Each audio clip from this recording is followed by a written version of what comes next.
Prof berhenti tentang satu faktor yang menyebabkan mengapa Barisan Nasional gagal di Permata Ampau adalah jentera pilihan raya yang lemah. Soalan saya, selama Prof melihat dan memerhati perjalanan pilihan raya itu, mengapa jentera BN itu lemah? Mengapa jentera BN itu lemah? Sedangkan jentera BN seharusnya kuat.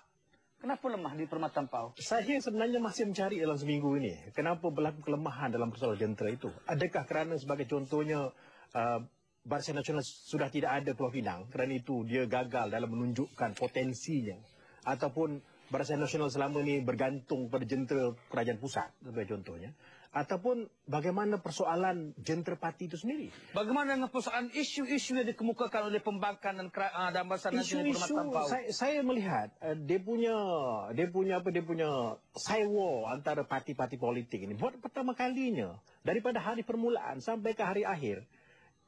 Banyak perkara yang menunjukkan kegagalan Parti Barisan Nasional sendiri dalam menyampaikan maklumat itu kepada rakyat.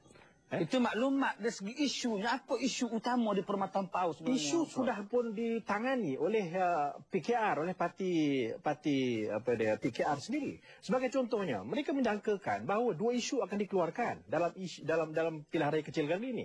Yang pertamanya isu moral yang dikeluarkan. Yang keduanya adalah isu Melayu. Dua isu itu dilontarkan kepada rakyat. Dan sebelum Barisan Nasional berjaya melontarkan isu itu telah pun dipatahkan awal-awal lagi oleh parti PKR. Sebagai contohnya, isu moral yang dihadapi oleh saudara Anwar sendiri, sebagai contohnya, sudah ditangani dengan mengadakan beberapa projek-projek dan program-program di surau-surau, sehingga kan PKR sendiri sebagai contohnya menubuhkan satu unit khas, yaitu unit kerohanian. Yang saya kira unit kerohanian yang ditubuhkan itu berjaya mematahkan berbagai isu-isu besar yang disampaikan terhadap personaliti Anwar Ibrahim sendiri. Yang keduanya isu Melayu. Isu Melayu juga berjaya ditangani dengan memberikan pelbagai pamflet menjawab, sebagai contohnya, menjawab apa yang bakal dilakukan oleh Barisan Nasional sendiri.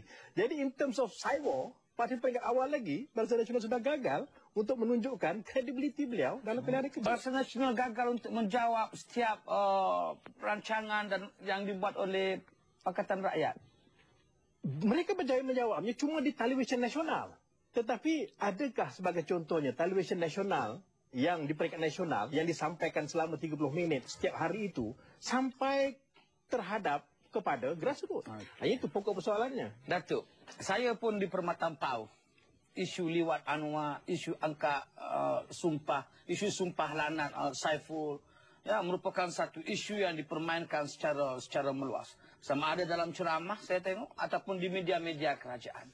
Dengan isu moral yang sebegini, soalan saya, Datuk, kenapa rakyat tetap pilih Anwar? Sebenarnya kalau kita perhatikan apa yang berlaku dalam pilihan kecil kali ini, maknanya isu-isu peribadi itu tidak menjadi satu tumpuan langsung kepada pengundi-pengundi.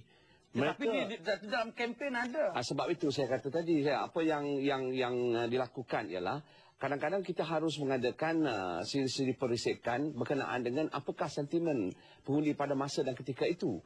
Jika perkara-perkara yang kita rasa kita bawakan ianya tidak akan mendatangkan kebaikan, kita kena cepat-cepat ubah strategi dan tumpu kepada isu-isu yang dibawa. Umpamanya isu-isu yang dibawa oleh parti lawan menyatakan bahawasanya kerajaan Barisan Nasional adalah kerajaan yang gagal menangani masalah rasuah. Kerajaan Barisan Nasional membebankan rakyat dengan kenaikan harga minyak, kenaikan harga barang dan sebagainya.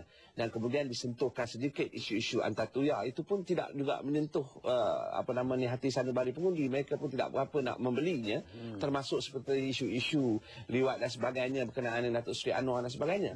Sebab itu saya sendiri pun tidak tumpu kepada isu tersebut.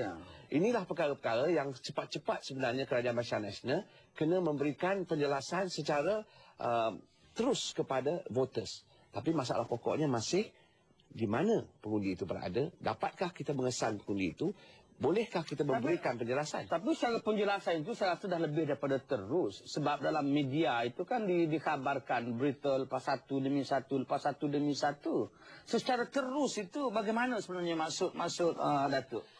Umpamanya kalau kita ambil berkenaan dengan kenaikan harga minyak, kita kena beri penjelasan yang lebih simple kepada mereka bahawasanya kerajaan telah pun mengambil langkah-langkah dan ada perbandingan-perbandingan berkenaan dengan negeri-negeri tertentu dan negara-negara tertentu yang ianya adalah sesuatu yang memang tidak dapat dielakkan. Maksudnya penjelasan yang kerajaan beri setakat ini masih belum mencukupi untuk meyakinkan rakyat. Ya, sebab propaganda yang dibawa oleh pihak parti lawan lebih meyakinkan. Selalunya kita nak menyalahkan orang tu, orang lebih suka mendengar benda-benda yang kita salahkan. Nah, itu mengapa yang pembangkang bawah itu yakin dan mengapa yang BN bawah itu tidak yakin? Itu yang saya tidak faham. Apa sebenarnya yang you perhatikan, Prof, dalam soal ini? Menarik kata-kata Datuk itu saya ambil. Kalau pembangkang bawah yakin, kalau Barisan Nasional bawah tidak yakin. Sedangkan Barisan Nasional terbukti 51 tahun menjaga kesejahteraan dan kestabilan politik negara. So can you reason out why? Dia sepatutnya begini ya, dalam peperangan psikologi, terutama sewaktu pilihan raya. Kalau rasanya dalam 2-3 hari sebagai contohnya gagal isu itu, tidak perlu diteruskan.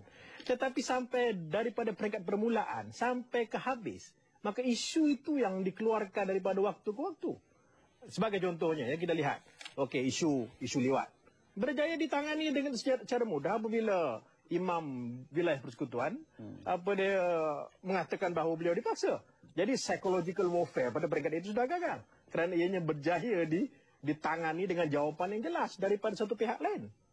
Jadi banyak perkara yang cuba dilakukan oleh Barisan Nasional, terutama dari segi jentera Saiwo itu, berjaya ditangani dengan mudah oleh pihak PKR. Jadi atas aspek itulah saya pun melihat dia tidak seperti mana pilihan raya kecil hijau ya. Sewaktu pilihan raya kecil hijau ni, maknanya dua-dua parti itu melawan, betul bersaing. Di Perempatan Pau ini suatu macam permainan bola, tetapi dipenuhi dengan penonton-penonton daripada PKR sendiri. Ini yang menghairankan. Sebab saya bagi contoh ya, saya kembali sewaktu hari akhir sebelum mengundi. Saya pusing suatu kawasan Perempatan Pau. Saya lihat jam 11.30, kebanyakan bilik-bilik gerakan Barisan Nasional sudah tutup. Jadi ini menghairankan saya. Sedangkan sewaktu itu sepatutnya lah berbagai perancangan, berbagai strategi dilakukan untuk menghadapi esok hari pengundian.